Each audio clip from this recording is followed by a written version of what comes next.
My name is Bina Goykadosh, and I am a registered dietitian. I am the nutrition coordinator for the ACL Grant Virtual Smart Living Initiative at the New York City Department for the Aging. So our project has a lot of different virtual nutrition activities like individual nutrition counseling, live cooking demos, nutrition workshops, and nutrition surveys. I coordinate these activities and tasks amongst my team, which includes other registered dietitians, a project assistant, interns, and volunteers. I also write reports with information on the progress of our nutrition-related activities. How would you briefly describe your work with cooking demonstrations and utilizing culturally relevant recipes? Once a month, I or one of the registered dietitians on my team will conduct a live cooking demo over Zoom. We usually have several hundreds of older adults watching it live, and recently it's been about 500 to 600 older adults. So what we do is in advance, we select a healthy, low-cost recipe, and then we send out a flyer months before so that older adult centers can block it off on their calendars. During the demo, we show how to prepare the dish, and we explain its health benefits. The goal is for participants to walk away learning that healthy eating can be simple, tasty, and doesn't have to be costly.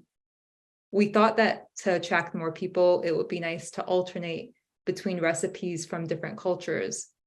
People from a particular region of the world or culture can learn specific tips on how to tweak their cultural dish to make it a little healthier. People outside of that culture could find it interesting to try something different. Many older adults are often saying that they want variety, and sometimes they get bored of eating the same things over and over again. The first cultural cooking demo I did was curried red lentil soup. After having partnered with India Home, which is an older adult center with many South Asians, we got referrals for individual nutrition counseling.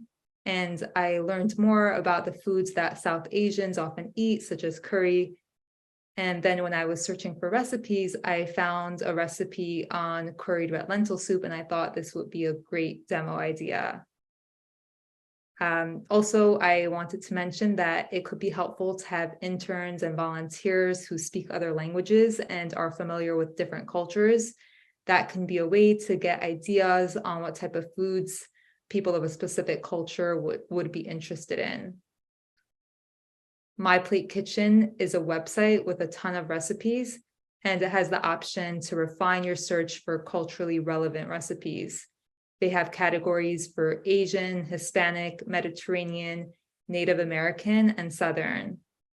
I remember when I announced to a group of older adults that I would be doing a demo on Jamaican jerk chicken, one woman who was probably from the Caribbean got so excited about it and was really looking forward to attending it. What was your very first step to begin this process? The first thing that we needed to do was to select a recipe. Originally, our first recipe was going to be a green bean mushroom saute, but after speaking to my team about it, we realized that there might not really be anything drawing people to attend a demo on that recipe. There was nothing really so special about it. And then we just ended up doing asparagus mushroom saute. And we figured that by selecting a recipe like asparagus, which it might not be as commonly consumed as green beans, that could make it a little bit more interesting. So we really learned to try to select recipes that sound interesting so that we get more people to attend. How do you find out which cultures are present in the community? And how do you find recipes that are relevant to those cultures? Older adult centers we partner with will tell us what languages their members speak. So that gives us some clues on their cultures. We also ask our partners what type of clientele they have. When I heard that one of our partners had a large African American audience, I wanted to do a specific recipe for the African American population. I found online that the National Institutes on Health has a free online recipe book.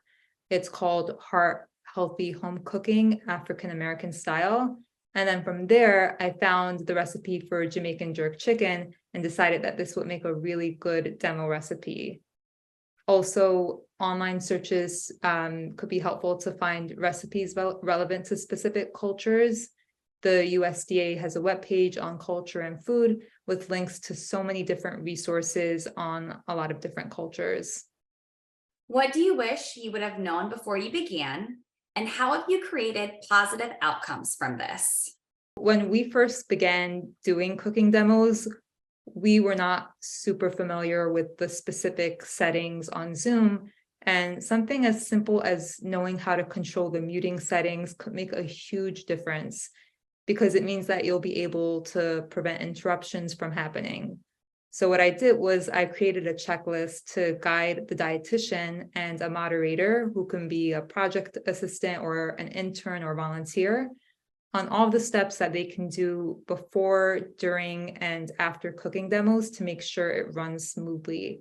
I also created video tutorials on this, so be sure to see those if you haven't seen them yet. And sometimes recipes that are very culture specific may contain ingredients that are not easily accessible everywhere. Therefore, it's ideal if you can use ingredients that are easily accessible in most grocery stores, or at least be sure to address what substitutions will work well. So mentioning alternative ingredients could also be helpful for addressing food preferences, food allergies, or people who have religious restrictions. Tell us one fun or interesting fact about yourself. An interesting fact about me is that I have an identical twin sister, and she is also a registered dietitian. Our close family and friends can definitely tell us apart, but some people still get confused when they don't know us so well.